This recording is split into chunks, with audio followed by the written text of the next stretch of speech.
एक बुजुर्ग व्यक्ति पर बहुत सारे लोग अत्याचार कर रहे थे, उसे पीट रहे थे, मार रहे थे। उस बुजुर्ग व्यक्ति के मुंह से खून आ रहा था, लेकिन उन लोगों की पिटाई बंद नहीं हो रही थी। वो बुजुर्ग व्यक्ति बार बार माफी मांगता है। इसके बाद सोने के सिक्के लाए जाते हैं और उस बुजुर्ग व्यक्ति के मुंह में दिए जाते हैं और कहा जाता है कि इनसे अपने पेट को भर, क्योंकि तुम्हें ये बहुत प्यारे थे ना, तुमने बहुत लोगों के ऊपर अत्याचार किया ना। इन सब के पीछे दोस्तों वो बुजुर्ग व्यक्ति मन ही मन सोचता है कि ये मेरी करने का फल है। अब आप लोग समझ रहे होंगे कि ऐसा कौन पैदा हो गया जो इतने अमीर व्यक्ति को सजा दे रहा है। तो मैं आपसे कहूं, भगवान। भगवान वो हैं जिनके नाम में ही बहुत सामर्थ्य है और वो हर किसी का लेखा जोखा रखते हैं। चाहे आप कितने भी चतुर चालाक क्यों ना हो, आप कुछ गलत करके और हमारे और अपने बीच में सोचते हो कि इसको क्या पता। हमें पता होने से कोई मतलब नहीं है, आपके साथ रहने वाले को भी पता ना हो या हो कोई मतलब नहीं है, लेकिन वो पता करता है, उसे सब कुछ मालूम होता है। तो बुरा करने से पहले आपको 100 बार सोचना चाहिए और डरना चाहिए कि इसका अंजाम क्या होगा। दोस्तों, मैं कुछ बातें वीडियो से पहले बोलती हूँ, लेकिन जो भी बोलती हूँ शायद मेरे मुंह से अपने आप निकलती है। मैं बिल्कुल भी इन चीज़ों को याद नहीं करती हूँ कि मैं आज ऐसा बोलूँगी। मुझे लगता है कि करनी का फल विधाता हमें ज़रूर देकर रहता है, चाहे हमें इस लोक में दे या उस लोक में दे। बहुत लोगों को बहुत दुखी और परेशान देखा है, मैंने देखा है अपनी आंखों से। जब मैंने इन चीज़ों के बारे में रिसर्च की, सर्च की, तो मुझे पता चला कि ये लोग कभी ऐसे भी रहे होंगे, इनकी ही करने का फल ये भुगत रहे हैं। तो फिर मैं कौन होती हूँ प्रकृति के बीच में आने वाली, जब मुझे ये अधिकार ही नहीं है कि मैं कुछ, मतलब अगर भगवान मुझे अधिकार देते तो शायद मुझे कुछ इतना सामर्थ्य बनाते या सामर्थ्य करते, कितनी शक्ति होती या कुछ मेरे पास ऐसा धन होता जो मैं उन लोगों की मदद कर सकूं। दोस्तों, यहाँ पर मैं आज एक सेठ की कहानी आप लोगों के सामने लेकर आई हूँ। कहानी बहुत उम्दा है। जिस सेठ में मार बाजती है और वो सेठ मरने के बाद जब जीवित होता है ना, तो शायद उसमें जमीन आसमान का फर्क हो जाता है। आखिरकार मरने के बाद सेठ के साथ ऐसा क्या हुआ जो वो इतना बदल गया। इतने बदलाव सेठ में कि आसपास के लोग हैरान हो जाते हैं कि अरे ये सेठ पहले ही मर जाता, ऐसे जीवित हो जाता तो हम लोगों पर इतना अत्याचार तो नहीं करता। क्या आप यकीन कर सकते हो कि मरने के बाद कोई सुधर सकता है? लेकिन एक सेठ सुधरे थे जो कि गुजरात के रहने वाले थे। तो पहले तो दोस्तों, मैं आपको कहानी बताने से पहले आप सभी को नवरात्रों की, महानवरात्रों की, कहते हैं ना कि 9 दुर्गाओं की तरफ से सभी को प्रणाम करती हूँ। और मैं माता रानी से प्रार्थना करती हूँ कि मेरे परिवार के ऊपर मेरी माँ हमेशा कृपा अपनी बरसाए रखना। मेरी माँ सबके 9 दिन में दुख हर लेना, सबकी मनोकामना पूरी कर देना। और जितने भी मेरा प्यारा परिवार है, जितने लोग मुझसे जुड़े हुए हैं, सबकी इच्छाओं को पूरी करना, दिल से यही प्रार्थना करती हूँ। सभी को नवरात्रों की ढेर सारी बधाई हो। दूसरी बात दोस्तों, आज यहाँ पर नया साल है। 1 जनवरी को तो हम बहुत हैप्पी न्यू ईयर करते हैं, लेकिन आज हमारा त्योहार है, नया साल है, हमारा नया साल चल चुका है। तो मैं चाहती हूँ कि आप सभी अपने ग्रुप में या अपने दोस्तों से या अपने जानने वालों से हैप्पी न्यू ईयर जरूर कीजिएगा। आज बहुत सारी चीजें हैं, मैं आपको क्या क्या बताऊं।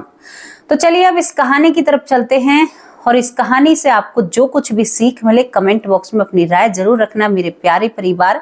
कहानी की शुरुआत होती है, गुजरात का एक सेठ होता है। गुजरात के अंदर एक सेठ होता है जिसका नाम यहाँ पर धन्ना लाल होता है। धन्ना लाल हीरो का व्यापारी था। सोना, चांदी, हीरे इनके लिए बहुत मामूली सी चीज थी। काफी नाम इसका होता है। इनकी संतान नहीं होती है, लेकिन भूख, कहते हैं ना लालच की भूख सबसे ज्यादा थी। आज तक इन सेठ की तरह भूख किसी में नहीं देखने को मिली। धन्ना सेठ, कहते हैं ना कि धन्ना लाला बहुत ही ज्यादा लालची था। वो सुनार था या वो इंसान था जो अपने माँ के तन पर भी गहने ना छोड़े। इतना लालच ठीक है, घर गृहस्थी चलाने के लिए लालच करना भी पड़ता है, थोड़े से पैसे जमा भी करने पड़ते हैं, लेकिन जब वो लालच हद से ज्यादा बढ़ जाए तो अपनों को परेशान करने लगता है। अब यहाँ पर जो धन्ना लाला होता है, धन्ना सेठ हीरो का व्यापारी काम करता है। काम करते वक्त कुछ गरीब लोग भी इसके पास आते हैं, जैसे कि गांव में किसी की बेटी की शादी है। दोस्तों, मैं आपको बहुत पुरानी बात बता रही हूँ, बहुत ही पुरानी बात। यहाँ पर आपको इन चीज़ों के बारे में मैं थोड़ी सी जानकारी दे दूँ। बहुत पुरानी बात होती है तो कुछ लोग कहते हैं कि सेठ हमें कुछ पैसे दे दे, हमारी बेटी की शादी है। तो ये उनसे उनकी ज़मीन ले लिया करता, कुछ पैसे दे दिया करता। अगर वो लोग उस पैसे को नहीं दे पाते, ब्याज पर ब्याज उनसे वसूला जाता। एक व्यक्ति अपनी बेटी की शादी करने में शायद पूरी जिंदगी सेठ के घर ही कमाने में निकल जाए, मतलब पूरी जिंदगी से ही निकल जाती है। दोस्तों, गांव के लोग सभी इसी तरह से सेठ से जूझ रहे थे, जो धन्ना सेठ होता है। गांव वाले धन्ना को बद्दुआ भी देते हैं, मतलब बहुत ज्यादा बद्दुआ देते हैं। और ये धन्ना बहुत कहते हैं अट्टे कट्टे पहलवान अपने आसपास रखा करता, क्योंकि गांव में कई लोगों को पैसे दे रखे थे, बहुत अच्छा व्यापार था, हीरे के लिए इसको बाहर भी जाना आना पड़ता, यही सब कुछ चलता है। अब यहाँ पर एक दिन की बात आपको मैं बताती हूँ सेठ की। जो धन्ना सेठ होता है अपनी घरवाली से कहता है कि आज मैं बाहर जाऊंगा और घर नहीं आऊंगा। तो पत्नी तो संतुष्ट हो जाती है। अभी अपनी दुकान पर जाते हैं, अब उसको दुकान कहूँ या क्या कहूँ, वहां पर जब जाते हैं तो सभी को प्रणाम कर कर अपनी दुकान को बढ़ाया करते। उसके बाद ये सोचते हैं कि आज नहीं जा रहा। अब उस समय फोन तो थे नहीं। सेठ अब जाने का प्लान खत्म कर देता है और जो इसके साथ इसके बॉडीगार्ड लगा लो आज के जमाने में, उनसे कह देता है कि मैं घर जा रहा हूँ, तुम लोग भी अपने घर जाओ, लेट हो चुका है, मैं नहीं जा रहा, मैं कारोबार के काम से बाहर नहीं जा रहा। अब यहाँ पर जो इसके रक्षक थे वो भी चले जाते हैं। धन्ना सेठ अपनी दुकान में सभी चीजों को प्रणाम कर रहे थे। जब ये प्रणाम करते रहते हैं तो इनको बहुत जोर से दर्द उठता है।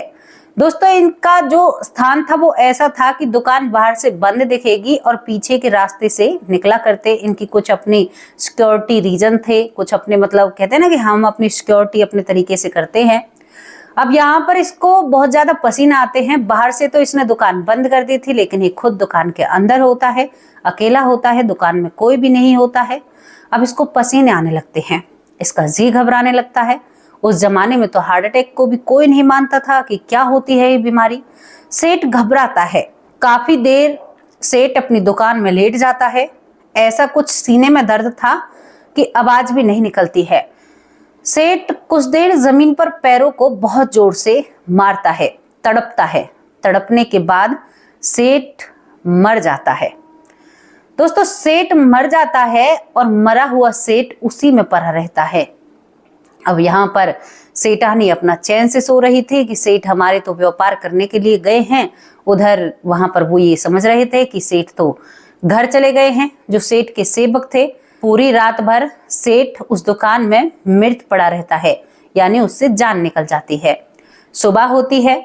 जब सेठ नहीं रहा करते तो सेठानी कुछ लोगों को जाकर लेकर उस दुकान को खुद खोला करती, क्योंकि सेठ के पीछे भी थोड़ा बहुत काम वो देख लिया करती। महिलाएं अक्सर ऐसा करती हैं। सेठानी जाकर उसको खुलवाती ही है। अपने कुछ एक बेटे को या कुछ ऐसे लोगों को बिठाया करती जो विश्वास के इंसान होते हैं। सेठानी जब जाकर देखती है तो सेठानी के पैरों तले जमीन खिसक जाती है। सेठानी घबरा जाती है। उसके साथ कई लोग होते हैं, लोग जमा होने शुरू हो जाते हैं। सेठ जो बिल्कुल ठंडे पड़े हुए थे, जिनके अंदर जान ही नहीं थी, बिल्कुल भी जान नहीं थी।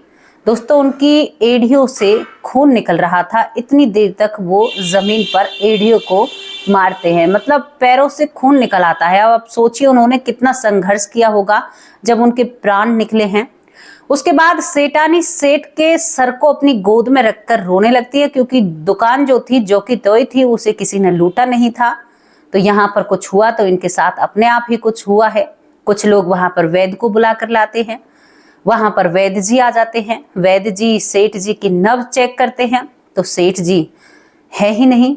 वो तो वैद्य जी समय भी बताते हैं कि इनको करीबन 5 घंटे या 6 घंटे हो चुके हैं, 6 से 7 भी घंटे हो चुके हैं। वैद्य जी अंदाजा लगाते हैं। सेठानी समझ जाती है कि ये तो रात को ही निकल ली और हम तो ये समझकर सो रहे थे कि व्यापार से बाहर गए हैं। दोस्तों, सेठ को घर ले जाया जाता है। वही क्रियाक्रम की सभी विधि शुरू हो जाती हैं। क्रियाक्रम की जब विधि शुरू होती है तो सेठानी अपना कलेजा पीट रही थी। हाय, मैं तुम्हारे बिन कैसे रहूंगी, मेरा गुजारा कैसे होगा, मेरा तो तुम ही सहारा थे। सेठ इतना निकम्मा था कि भाई सभी से मतलब हर चीज को वसूला करता। इतने कागज उसने अपने पास रख रखे थे लोगों की जमीनों के कि मैं आपको क्या बताऊं। मतलब इतना हीरा सोना चांदी होने के बावजूद भी, घर में बच्चे नहीं थे फिर भी उसको इतनी लालच था, इतना लालच था। पत्नी रो रही है कि अब मैं तुम्हारे बिन कैसे रहूंगी, मेरा तो तुम्हारे बिन कोई भी नहीं है। अब इसके बाद सेठ को नहवाया जा रहा था। जो यहाँ पर धन्ना होता है, धन्ना को नहवाया जाता है, पानी गिरता है तब भी ऐसा की ऐसा ही रहता है। उसके बाद उसके लिए काटी तैयार की जाती है। हिंदी भाषा में बोला जाता है, कुछ लोगों को समझ में नहीं आएगी। सेठ को काटी पर कस दिया जाता है। जब सेठ काटी पर कसते हैं और वह जोर से रस्सी को खींचते हैं ना, तो सेठ की सांस निकलती है। जो मुंह की तरफ व्यक्ति होता है वो कहता है अरे सेठ तो जिंदा है। यहाँ पर तुरंत दोबारा वैद्य को बुलाया जाता है। सेठ को जल्दी से काटी से खोला जाता है क्योंकि उनकी उंगलियां हिलने लगी थी। जब यहाँ पर सेठ होश में आते हैं या डॉक्टर वहां पर आते हैं, जो वैद्य जी होते हैं, वैद्य हैरान हो जाते हैं कि मैंने तो इसको मृत घोषित किया था, ये व्यक्ति तो जीवित है। वैद्य अपना सिर खुजाने लगते हैं और सोचते हैं कि ऐसा कैसे हो सकता है, ये लोग क्या कहेंगे, तो ढोंगी वैद्य है, इसे कुछ आता नहीं है।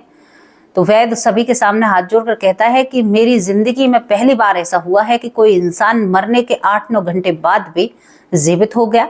ऐसा कैसे हो गया? दोस्तों, यहाँ पर जब सेठ की आंखें खुलती हैं तो नब्ज नाड़ी सब कुछ सेट चल रही थी, कोई भी दिक्कत नहीं थी।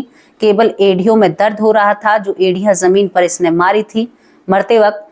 अब यहाँ पर सभी लोग इस वैद्य पर उंगलियां खड़ी करने लगते हैं कि अरे तू कैसा वैद्य है, तुम्हें कुछ भी नहीं आता, तुम तो ऐसी ही बकवास करते हो, तुम कितना पैसा लूटते हो। मतलब सब लोग अपनी तरह तरह की बातें करने लगते हैं। सेठ की अंतिम विदाई में बहुत सारे लोग आए हुए थे। तभी यहाँ पर सेठ सभी से कहता है कि सभी शांत हो जाओ, ये जो किया है वैद्य ने, ये सच किया है, मैं सच में ही इस दुनिया से गया था।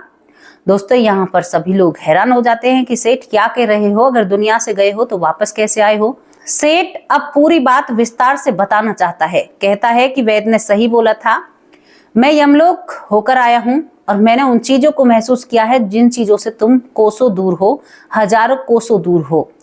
तो सभी लोग विस्तार से बैठकर सेठ की बातों को सुनने लगते हैं। सेठ बताता है कि मैं दुकान में अकेला होता हूँ, मेरे सीने में दर्द बनता है, पसीने आते हैं और मैं जमीन पर पड़कर भी करीबन आध घंटे तक तड़पता रहता हूँ। क्यों तड़पता रहता हूँ? क्योंकि सेठ बहुत लालची था। सेठ को जब यमदूत लेने के लिए आते हैं तो जो सेठ की आत्मा थी ना, वो उसके शरीर को छोड़ना ही नहीं चाहती थी। सेठ बताता है, भरी महफिल में जो अंतिम संस्कार में आए थे वो अब एक कहानी सुन रहे हैं। उनसे कहता है कि मुझ में हंटर मारा जाता है और मेरी आत्मा उठ जाती है और मैं फिर दोबारा से अपने शरीर में लेट जाता हूँ। वो बहुत कोशिश करते हैं। उस समय मेरी इतनी पिटाई होती है, लेकिन मैं भी पक्का अपने शरीर से प्राण छोड़ने को तैयार नहीं था। मेरे पैर जमीन को घिस रहे थे, वो लोग मुझ में हंटर मार रहे थे, लोहे का चाबुक होता है। आध घंटे के प्रयास के बाद वो मेरे प्राण खींच लेते हैं, क्योंकि लालच के बस सेठ अपने शरीर को छोड़ना ही नहीं चाहता है, चाहे उसे कोई कितना भी मारे। यहाँ पर धन्ना सेठ बताता है कि उसके बाद वो मुझे अपने साथ लेकर चलते हैं और 2 कदम मैं चलता हूँ, एक अंधेरा आता है और अंधेरे के बाद मुझे दिखाई देता है कि एक ऐसी रेत है, ऐसी जमीन है जो उबल रही है, जिसमें लोग बिना कपड़ों के लंबे लेटे हुए हैं और उनके शरीर जल रहे हैं। मुझे वहां से गुजारा जा रहा था। दूसरी तरफ फूल बिछे हुए थे और लोग बहुत अच्छी तरह से चल रहे थे और वो बहुत अच्छे से बातचीत कर रहे थे। मेरी रूह थर्रा जाती है। तुम लोगों को क्या बताऊं, बुरे कर्म आज से ही छोड़ देना। जब मैं उस रेत पर चलता हूं ना, तो जो मेरे प्राणों पर बीतती है वो तुम क्या जानोगे, तुम एहसास भी नहीं कर सकते। मानो जलती हुई चिता जैसे समान होती है ना, उसमें एक जीवित इंसान प्रवेश कर जाए, उतना दर्द मुझे होता है। मुझे लिटाकर उसमें चलाया जाता है। ऊपर से मेरे ऊपर कौड़े मारे गए थे। जहां तक मैं उस रेत को पार करता हूँ, जलती हुई धधकती हुई जमीन को पार करता हूँ, वहां तक मुझ में कौड़े मारे जाते हैं। उसके आगे की जो बताऊं, मेरी जान निकल गई। उससे आगे एक लाल खून की नदी, जिसमें शायद जानवरों के सब परे हुए थे, लोग डूब रहे थे, वो उबल रही थी और वो लोग एक पुलनुमा चीज पर चलते हैं और हंटर मार रहे थे और मैं उस नदी में गिर दिया जाता है। मैं बहुत कोशिश के बाद मेरे आधा खून पेट में जाता है, कभी कोई मेरे हाथ को खाता है, कोई मेरे पैर को खींचता है। वो लोग एक राक्षस प्रकृति की तरह हंस रहे थे। मेरी जान ना ही तो निकल रही थी, मैं बहुत कोशिश करता हूँ, भारी कोशिश के बाद मैं उस नदी को भी पार करता हूँ। उसके बाद हंसते हंसते वो लोग मुझ में कोड़े मारते हैं। जो कोड़े थे वो 1 मिनट के लिए भी बंद नहीं होते हैं। सेठ बता रहा है खुद अपने मुंह से, कहता है कि एक पहाड़ की चोटी पर 1 मिनट में पहुंच जाता हूं मैं उन लोगों के साथ। और तुम्हें क्या बताऊं, जब मुझे ऊपर से फेंका गया ना तो मेरा शरीर फट जाता है। दर्द था, पीड़ा थी, लेकिन मैं मरा नहीं था। वो लोग मेरे शरीर को दोबारा जोड़ते हैं और दोबारा मुझे ऊपर से नीचे फेंक दिया जाता है। करीबन 2 बार मेरे साथ ये किया जाता है और उसके बाद मुझे एक बहुत बड़े राज दरबार में, जिसके गेट मैं क्या बताऊं, जिसके दरवाजे, मैंने आज तक ऐसे दरवाजे अपनी जिंदगी में नहीं देखे। वहां पर लोगों की चीख पुकारे मेरे कानों को खाए जा रही थी। लोग लाइन से खड़े थे और 2 तेजवान व्यक्ति, जिनकी तरफ देखने को नहीं बनता है, वो मेरे सामने बैठे थे। मैं इंतजार कर रहा था अपनी बारी का, लेकिन कोड़े बंद नहीं होते हैं। मैं उछल रहा था, पैर जले हुए थे, हाथ मेरे कटे हुए थे। इतना सब कुछ मेरे साथ हो जाता है। उसके बाद मेरी बारी आती है। मुझे भूख लग रही थी क्योंकि शाम का खाना मैंने नहीं खाया था। मेरी मृत्यु हो जाती है। मैं भूखा प्यासा जा रहा था। वहां पर वो कह देते हैं कि इनको तो अभी एक और सजा बाकी है, इसको खाना दिया जाए। यहाँ पर कहता है ये जो धन्ना सेठ होता है कि ये बताता है कि मैंने धर्मराज को देखा नहीं है, चित्रगुप्त को भी नहीं देखा, मेरी सामर्थ्य नहीं है। एक आवाज आई कि इसको भूख लगी है, इसको खाना खिलाओ। जब हम इसके बारे में बात करेंगे, पहले इसको खाना खिलाओ। मैं खुश हो जाता हूं कि कुछ तो मेरे साथ अच्छा हुआ कि ये लोग मेरे खाने के बारे में सोच रहे हैं। अरे मेरे भाइयों, मैं उससे आगे जो आपको बताऊंगा वो तो और भी बेकार था। मैं बैठ जाता हूं, मेरी थाली रखी जाती है। थाली में सोने के सिक्के आते हैं। चांदी की कटोरी में सोने के सिक्के मुझे परोसे जाते हैं। कागज, उन पर कुछ लिखा हुआ था, वो मुझे खाने के लिए दिए जाते हैं। और मेरे ही साइड में एक दूसरा व्यक्ति खाना खा रहा था, उसे बहुत सारे भोग दिए जाते हैं। मैं उस असरफियों को या उस सोने के सिक्कों को कैसे खाऊं? भूख के कारण मैं पेट में लेता हूं, लेकिन चबती ही नहीं है।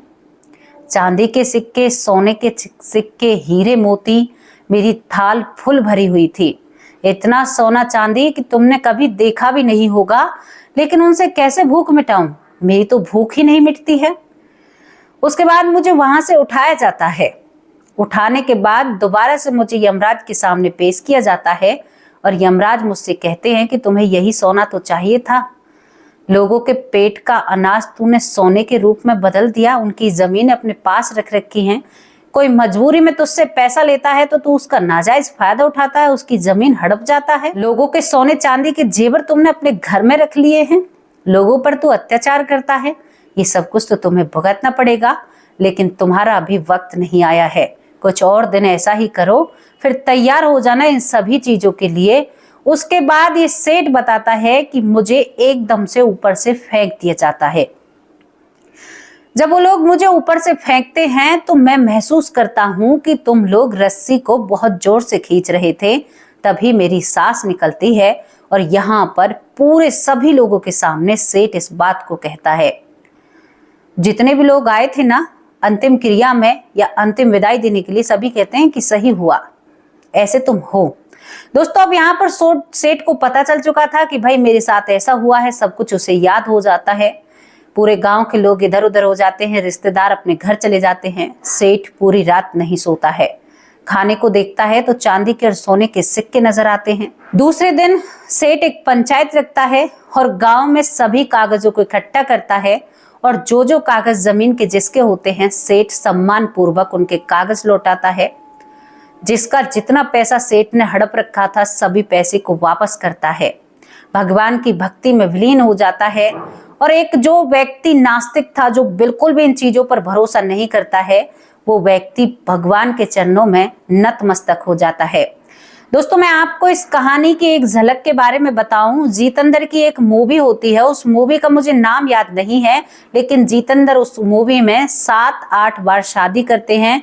याद हो तो परियों की वो मूवी होती है जिसमें एक महिला पत्थर की बन जाती है जो जितेंद्र की प्रेमिका होती है। उसके 7 वचन थे जो पूरे करने थे, तो जितेंद्र घर से निकलता है कि मैं इन सभी वचनों को पूरा करूंगा। और कहीं पर उसे कोई राक्षस मिलता है, कहीं पर अंडे मिलते हैं, कहीं पर कुछ, जहां पर जो मिलता है वो उसी से शादी करता चला जाता है। और श्राप मुक्त वो परी जो पत्थर की थी वो इंसानी रूप लेने लगती है। तो इस सेठ की छोटी सी कहानी उस मूवी में डाली गई थी। इस सेट की आपने उसमें देखा होगा कि जितेंद्र ने एक चीज देखी थी जहां पर सोने चांदी के सिक्के आसमान से बरसते हैं। केवल इसमें थोड़ी सी फेरबदल की गई थी, क्योंकि भाई हमारा बॉलीवुड है, अपना दिमाग बहुत लगाता है। वो लोग कब्र में से खड़े होते हैं, यानी उस मूवी को पूरा मुस्लिम तरीके से दिखाया गया था, लेकिन ये एक सेठ की कहानी थी जो उसमें डाली गई थी। ये छोटा सा चैप्टर होता है। अब यहाँ पर मैं सेठ का पूरा पता क्यों नहीं दे रही हूँ, क्योंकि ना ही तो इनकी संतान है, इनका बिल्कुल नाम इस दुनिया से मिट चुका है, केवल ये कहानी प्रचलित है। अब इनके घर का भी कोई अता पता नहीं है, बहुत पुरानी कहानी है। इसको जितेंद्र की उस मूवी में डाला गया था। किस किस को वो मूवी याद है जो परियों की, शायद परियों की कहानी है, उस मूवी का नाम मुझे ज्यादा याद नहीं है। तो आप जरूर कमेंट बॉक्स में मुझे बता सकते हैं और इस घटना से आपको क्या सीख मिली। ज्यादा लालच, किसी को परेशान करना, किसी को दुखी करना, किसी की संपत्ति को हड़पना घोर पाप है, भुगतना पड़ेगा और सब कुछ भुगतना पड़ेगा। क्यों करते हो ऐसा? जानबूझकर किसी की चीज को हड़पना नहीं चाहिए, सबसे बुरी बात है। हम तो यही राय देंगे और यही समझ देंगे, जितनी हमारी उम्र है उतने हिसाब से आप लोगों से कहते हैं कि बिल्कुल भी ऐसा मत कीजिए। तुम भाई का हक खाओगे तो तुम्हें नरक में भी जगह नहीं मिलेगी। अगर तुम भाई की पत्नी पर बुरी नजर डालोगे तो तुम्हारे लिए इस दुनिया में कहीं पर भी जगह नहीं है। और इस अन्याय को छोड़ो। महिलाओं से कहना चाहती हूँ कि महिलाओं ने बहुत ही ज्यादा हद कर दी है। महिलाएं पुरुषों पर भारी पड़ रही हैं और पुरुषों के लिए बहुत कुछ गलत कर रही हैं। दोस्तों, अब तक हमने सुना था कि एक आंकड़ा जो आया था उसमें बताया गया था कि महिलाएं कम हो जाएंगी और पुरुष ज्यादा हो जाएंगे। लेकिन जिस तरह से हमारे देश में क्राइम बढ़ रहा है और जिस तरह से महिलाएं अपना रूप ले रही हैं, उस तरीके से एक आंकड़े के अनुसार पता चल रहा है कि यहाँ पर पुरुष बहुत ना के बराबर रह जाएंगे और महिलाएं यहाँ पर राज करेंगी, महिलाएं ज्यादा हो जाएंगी। अब ये आंकड़ा निकल कर आ रहा है, इस पर आप क्या कहना चाहोगे? दोस्तों, मैं बातों को बहुत ज्यादा बड़ी कर देती हूँ। अब आप लोगों के नाम लेती हूँ और अपने नाम ध्यान से सुनना, क्योंकि सभी लोग मुझसे शिकायत करते हैं। शिकायत बिल्कुल मत करना। सबसे पहला नाम जिनसे हमने वादा किया है, जो हमारे भाई हैं, गुरचर सिंह भाई, शायद पंजाब से हैं, बहुत अच्छे कमेंट करते हैं। गुरचर सिंह भाई, बहुत बहुत धन्यवाद आपका, तहे दिल से शुक्रिया अदा करती हूँ। यहाँ पर हमारी ललिता बहन ने शिकायत की है कि क्या हमें भूल चुकी हो? नहीं ललिता बहन, आपको कैसे भूल सकती हूँ? आप तो मेरी बहुत प्रिय मित्र हैं, मैं आपको बहुत ही मानती हूँ। यहाँ पर हमारी सुकंतला बहन दिल के बहुत करीब हैं, बहुत अच्छी लगती हैं। सरयू बाला बहन बहुत प्रेम करती हैं, बड़ी बहन है, बहुत सम्मान से हमें बहुत ही सम्मान देती हैं। यहाँ हमारी एक बहन है जो हमें लखनऊ से देखती हैं, जिनका नाम सीमा है। इनकी भी बड़ी शिकायत रहती है कि कभी हमारा भी नाम ले दिया करो। सीमा बहन, कैसी हो आप? आपका नाम लिया है, आप ठीक हो, हमेशा खुश रहा करो। बहुत प्यारे कमेंट करती हो, बहुत ही दिल को छू लेने वाले कमेंट करती हो। लखनऊ से हो आप, बहुत बहुत धन्यवाद आपका। यहाँ पर चलिए अब सभी लोगों के नाम लेते हैं। सुकंतला बहन, बहुत बहुत धन्यवाद। दूसरी बार नाम लिया जा रहा है। श्री विष्णु भाई, बहुत बहुत धन्यवाद भाई जी, बहुत अच्छे कमेंट करते हो। बिमला दलाल हमारी बहन है, प्यारी बहन है, सच में ही थैंक यू प्यारी बहना, बहुत बहुत धन्यवाद। महेंद्र दीक्षित भाई, बहुत अच्छे कमेंट करते हैं। पहले कहते थे कि वक्त नहीं रहता, अब आपके रेगुलर कमेंट आते हैं। महेंद्र दीक्षित भाई, एक भाई बहन का रिश्ता हमारे और आपके बीच में है। बहुत अच्छे आपके कमेंट होते हैं, प्रेरणादायक होते हैं। यहाँ विपुल देदैया, विपुल दे दैया जी, बहुत बहुत धन्यवाद आपका, पहली बार नाम लिया है, तहे दिल से शुक्रिया अदा करती हूँ। पूनम यादव हमारी बहन है, बहुत दिन से जुड़ी हुई हैं, बहुत अच्छे कमेंट करती हैं। पूनम बहन कैसे हो आप? आपके नाम भी मैं शायद रेगुलर सा ही लेती हूँ। पूनम मेरी प्यारी बहना, बहुत बहुत धन्यवाद आपका। मंजू चौधरी मेरी बहन है, छोटी बहन है, नया रिश्ता शुरू हुआ है, बहुत अच्छे कमेंट करती हैं, कमेंट के जरिए बात भी होती हैं और बहुत अच्छा मन भी लग जाता है। बहुत बहुत धन्यवाद मंजू बहन, कैसी हो आप? मंजू चौधरी है आपके पीछे। नारायण गाजियाबाद से मेरे प्यारे भाई, बहुत बहुत धन्यवाद आपका। आपका नाम बहुत सुंदर, बहुत प्रिय है, क्योंकि नारायण भगवान के नाम पर आपका नाम है। बहुत बहुत धन्यवाद है आपका।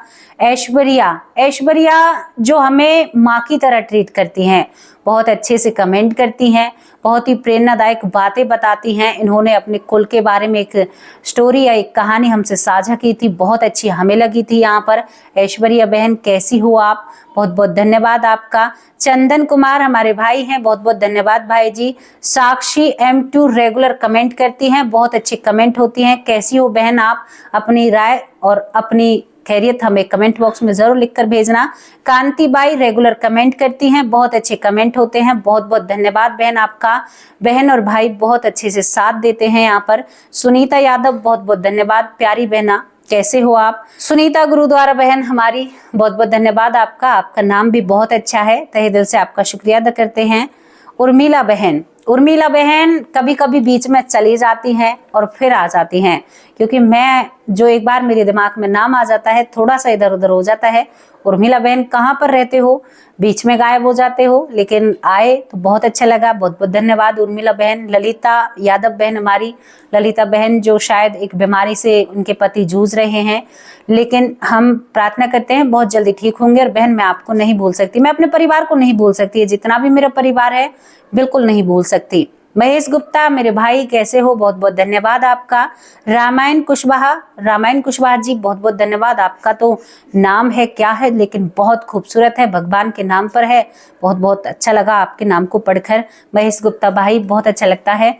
आप बहुत अच्छे कमेंट करते हैं। बबीता, बहुत बहुत धन्यवाद, दिल्ली से हो, बहुत प्यारी दोस्त और अच्छी दोस्त बनी हो आप मेरी, बहुत अच्छा लगता है हमें आपके कमेंट पढ़कर। शरीयू बाला, बड़ी बहन, माँ की तरह प्यार करती हैं, बहुत अच्छे कमेंट करती हैं। यहाँ पर लखनऊ से सीमा बहन है हमारी, बहुत बहुत धन्यवाद सीमा बहन, आप भी बहुत अच्छे कमेंट करती हैं, प्यार भरे कमेंट होते हैं, कभी शिकायत भी करती हैं, लेकिन माफ़ी चाहती हूँ, कभी कभी नाम रह जाते हैं। मधु उपमान, बहुत बहुत धन्यवाद, मेरी कुछ ऐसा ही समझ में आया है, बहुत बहुत धन्यवाद मधु जी, आपके कमेंट भी बहुत प्यारे होते हैं। मनोहर जी, बहुत बहुत धन्यवाद आपका, आपके कमेंट भी बहुत अच्छे होते हैं। रशीद कराची जो कि पाकिस्तान से हैं, इन्हें हमारी वीडियो बहुत पसंद आती हैं, बहुत अच्छा लगा कि आप पाकिस्तान से हैं। और पता है ये हमें आशीर्वाद भी देते हैं कि जीती रहो बेटा, ये बेटा कहकर हमें बुलाते हैं, बहुत स्नेह और बहुत प्यार इनका हमारे ऊपर है। बहुत बहुत धन्यवाद रशीद भाई, कहूँ आपसे क्या कहूँ, आप कराची से हैं, बहुत अच्छा लगा कि आप हमें दूसरे मुल्क से देख रहे हैं। निर्मल सैनी, बहुत बहुत धन्यवाद आपका, आपके कमेंट बहुत अच्छे होते हैं, प्रेरणादायक होते हैं। यहाँ पर सुरेंद्र पाल कौर जी, बहुत बहुत धन्यवाद, आपके कमेंट भी बहुत अच्छे होते हैं, प्रेरणादायक होते हैं। हमारी एक माँ है यशवंती माँ, बहुत अच्छे कमेंट करती हैं, बहुत ही प्रेरणादायक कमेंट होते हैं, बहुत प्यारे होते हैं और माँ की तरह मुझे दुलार करती हैं।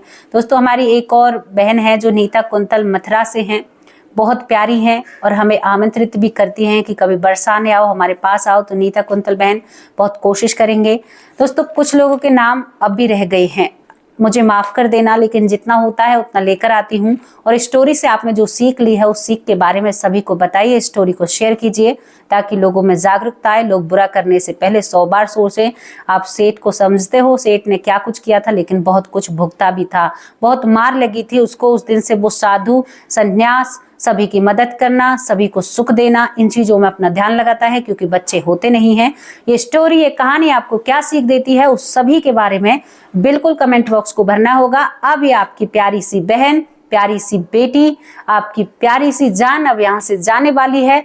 जाने का बिल्कुल भी मन नहीं है, लेकिन जाना पड़ेगा। मेरे प्यारे परिवार, मैं चाहती हूँ कि एक दिन आप सभी को इकट्ठा कर सभी से मिलूं, कैसा दिखता है मेरा परिवार। नमस्कार, जय हिंद, जय भारत।